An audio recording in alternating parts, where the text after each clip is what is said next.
Item ಯಾವುದೇ ಇರಲಿ try ಮಾಡಿ ಆಚಿ ಚಿಕನ್ ಮಸಾಲಾ.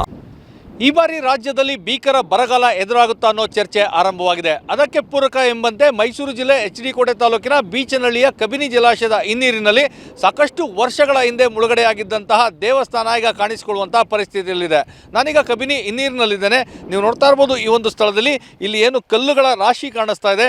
ಇದೇ ಒಂದು ಸ್ಥಳದಲ್ಲಿ ಒಂದು ಬಸವೇಶ್ವರ ದೇಗುಲ ಇತ್ತು ಅನ್ನೋದು ಸ್ಥಳೀಯರ ಒಂದು ಮಾತು. ಅಂದರೆ ಈ ಒಂದು ಸ್ಥಳ ಏನಿದೆ ಇಲ್ಲಿ ಬಸವೇಶ್ವರ ದೇಗುಲ ಇತ್ತು, ಬಸವ ವಿಗ್ರಹ ಇತ್ತು, ಅದಕ್ಕೆ ಪೂಜೆ ಮಾಡುವಂಥ ಕೆಲಸವನ್ನು ಮಾಡ್ತಾ ಇದ್ದು. ಯಾವಾಗ ಜಲಾಶಯವನ್ನು ಕಟ್ಟಲಾಯಿತು ಅದಾದ ನಂತರ ಹಿನ್ನೀರಿನಲ್ಲಿ ಈ ಒಂದು ದೇವಸ್ಥಾನ ಮುಳುಗಡೆ ಆಗಿತ್ತು. ಸೊ ಅದಾದ ನಂತರ ಆ ದೇವಸ್ಥಾನವನ್ನು ನಾವು ಸಾಕಷ್ಟು ವರ್ಷಗಳ ಹಿಂದೆ ನೋಡಿದ್ದು. ಅಂದರೆ ಇದೇ ರೀತಿಯಾದಂಥ ಪರಿಸ್ಥಿತಿ ಎದುರಾಗಿತ್ತು. ಅಂದರೆ ಮುಂಗಾರು ಆರಂಭವಾದರೂ ಸಹ ಒಳ ಹರಿವಿನ ಪ್ರಮಾಣ ಕಡಿಮೆ ಆಗಿತ್ತು. ಹೀಗಾಗಿ ಕಬಿನಿ ಜಲಾಶಯಕ್ಕೆ ಹರಿದು ಬರುವಂಥ ನೀರಿನ ಪ್ರಮಾಣ ಕಡಿಮೆ ಆದ ಹಿನ್ನೆಲೆಯಲ್ಲಿ ಆ ಒಂದು ಜಲಾಶಯದ ಮಟ್ಟ ಸಂಪೂರ್ಣವಾಗಿ ಕುಸಿದು ಹೋಗಿತ್ತು. ಆ ಕಾರಣಕ್ಕಾಗಿ ಈ ದೇವಸ್ಥಾನವನ್ನು ಸಾಕಷ್ಟು ವರ್ಷಗಳ ಹಿಂದೆ ನೋಡಿದ್ದು. ಇದೀಗ ಮತ್ತೆ ಅಂತಹದ್ದೇ ಒಂದು ಪರಿಸ್ಥಿತಿ ಬಂದಿದೆ ಅನ್ನೋ ಒಂದು ಮಾಹಿತಿಯನ್ನು ನೀಡ್ತಾ ಇರುವಂಥದ್ದು. ಹೀಗಾಗಿ ಎಲ್ಲೋ ಒಂದು ಕಡೆ ರಾಜ್ಯದಲ್ಲಿ ಏನು ಚರ್ಚೆ ಆರಂಭವಾಗಿತ್ತು, ಈ ಬಾರಿ ಭೀಕರ ಬರಗಾಲವನ್ನು ರಾಜ್ಯ ಎದುರಿಸ್ತದೆ ಅನ್ನೋ ಒಂದು ಚರ್ಚೆ, ಅದಕ್ಕೆ ಪೂರಕವಾದಂತಹ ವಾತಾವರಣ ಈಗ ನಿರ್ಮಾಣವಾಗಿರುವಂಥದ್ದು. ಯಾಕಂದರೆ ಕಬಿನಿ ಜಲಾಶಯ ಹೇಳಿ ಕೇಳಿ ರಾಜ್ಯದಲ್ಲೇ ಮೊದಲು ತುಂಬುವಂತಹ ಜಲಾಶಯ ಅನ್ನೋ ಒಂದು ಹೆಗ್ಗಳಿಕೆಗೆ ಪಾತ್ರವಾಗಿದೆ. ಆ ಕಬಿನಿ ಜಲಾಶಯದ ಹಿನ್ನೀರಿನಲ್ಲೇ ನೀವು ನೋಡ್ತಾ ಇರ್ಬೋದು ಈ ಒಂದು ಸ್ಥಳ ಏನಿದೆ ಅಲ್ಲಿ ಕಲ್ಲುಗಳ ರಾಶಿ ಏನು ಕಾಣಿಸ್ತಾ ಇದೆ. ಆ ಕಲ್ಲುಗಳ ರಾಶಿ ಆ ಒಂದು ದೇವಸ್ಥಾನದ ಮೇಲ್ಭಾಗ, ಅಂದರೆ ಇದರ ಒಳಭಾಗದಲ್ಲಿ ಇನ್ನೂ ಸಹ ಒಂದು ಆ ದೇವಸ್ಥಾನದ ಕುರುಹುಗಳು ಏನಿತ್ತು ಬಸವೇಶ್ವರ ದೇಗುಲದ್ದು ಅದು ಮುಳುಗಡೆ ಆಗಿದೆ. ಈ ಒಂದು ಸ್ಥಳವನ್ನು ಸಹ ನಾವು ಸಾಕಷ್ಟು ವರ್ಷಗಳಿಂದ ನೋಡಿರಲಿಲ್ಲ, ಯಾಕಂದರೆ ಸಂಪೂರ್ಣವಾಗಿ ಜಲಾವೃತವಾಗ್ತಾ ಇತ್ತು ಅಂತೇಳಿ. ಮತ್ತು ಇದರಿಂದ ಸಾಕಷ್ಟು ದೂರದಲ್ಲಿ ನೀವೇನು ನೋಡ್ತಾ ಇದ್ದೀರಾ ಅದೇ ಕಬಿನಿ ಜಲಾಶಯದ ಅಣೆಕಟ್ಟು. ಸೊ ಆ ಒಂದು ಪ್ರದೇಶ ಏನಿದೆ ಅಲ್ಲಿಂದ ನೀರನ್ನು, ಅಂದರೆ ಈ ಕಬಿನಿ ಜಲಾಶಯದ ಈ ನೀರನ್ನು ಮತ್ತೆ ಹೊರಹರಿವಿನ ಏನು ಜಾಗ ಇದೆ ಆ ಒಂದು ಜಲಾಶಯದ ಅಣೆಕಟ್ಟಲ್ಲಿರುವಂಥದ್ದು. ಆ ಸ್ಥಳದಿಂದ ಸ್ವಲ್ಪ ದೂರದಲ್ಲೇ, ಅಂದರೆ ಹಿಂಭಾಗದಲ್ಲಿ ಕಬಿನಿ ಹಿನ್ನೀರಿನ ಸ್ಥಳದಲ್ಲೇ ಇರುವಂಥದ್ದೇ ಈ ಒಂದು ದೇಗುಲ ಅಂತ ಹೇಳಲಾಗ್ತಾ ಇದೆ. ಸೊ ಈ ದೇಗುಲವನ್ನು ಸಾಕಷ್ಟು ಸ್ಥಳೀಯರು ಸಹ ನೋಡಿರಲಿಲ್ಲ.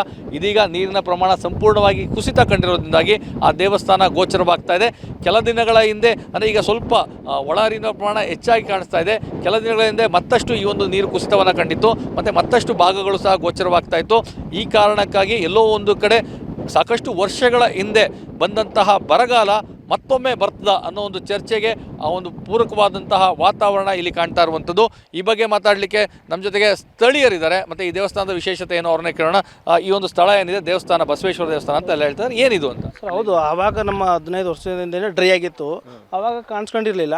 ಬಟ್ ಇವಾಗ ಕಾಣಿಸ್ಕೊತಿರೋದಂದರೆ ಅದೇ ಬಸವೇಶ್ವರ ದೇವಸ್ಥಾನ ಇಲ್ಲಿರ್ತು ಅಂತೇಳಿ. ಬಟ್ ಅದೇ ಇವಾಗ ಏನು ಹೇಳೋದಂದರೆ ಇವಾಗ ಇಲ್ಲಿಂದ ದೇವಸ್ಥಾನ ನಮ್ಮೂರು ಕಿತ್ಕೊಂಡು ಹೋಗಿರ್ಬೋದೇನೋ, ಅದು ನನಗೂ ಗೊತ್ತಿಲ್ಲ, ತಗೊಂಡೋಗಿದ್ದೀರೇನೋ. ಬಟ್ ಅದೇ ವರ್ಷ ಆಗಿತ್ತು ಇದನ್ನ ನೋಡಿ ಒಂದು 15 ವರ್ಷಗಳೇ ಆಗಿತ್ತು. ಇವತ್ತು ಬಂದೇ ಇರಲಿಲ್ಲ, ಇವಾಗಲೇ ಬಂದಿರೋದು. ಮುಂಚೆ ಏನಿತ್ತಿಲ್ಲ ಸರ್, ಮುಂಚೆ ಒಂದು 10 ಊರುಗಳಿದ್ದು ಇಲ್ಲಿ. 10 ಊರುಗಳು ಆಗಿದೆ. ಈ ಕಟ್ಟ ಆದಮೇಲೆ ಮತ್ತೆ ನೀರೆಲ್ಲ ಬಂದಮೇಲೆ ಅವೆಲ್ಲ ಬೇರೆ ಬೇರೆ ಆಗಿದ್ದು. ಅವಾಗ ಹಳೆ ಕಾಲದಲ್ಲಿ ಇದ್ದಂಥ ದೇವಸ್ಥಾನ ಇದು. ಇಲ್ಲಿ ಕೆರೆ ಬಿಚ್ಚಣೆ ಅಂತೇಳಿ ಊರಿದ್ದು ನಮ್ಮ ಅಪ್ಪ ನಮ್ಮ ತಾತ ಹೇಳಿದ್ದು ನೆನಪು. ಹಾಗಾಗಿ ಒಂದು 10 ಊರಿದ್ದು ಇಲ್ಲಿ.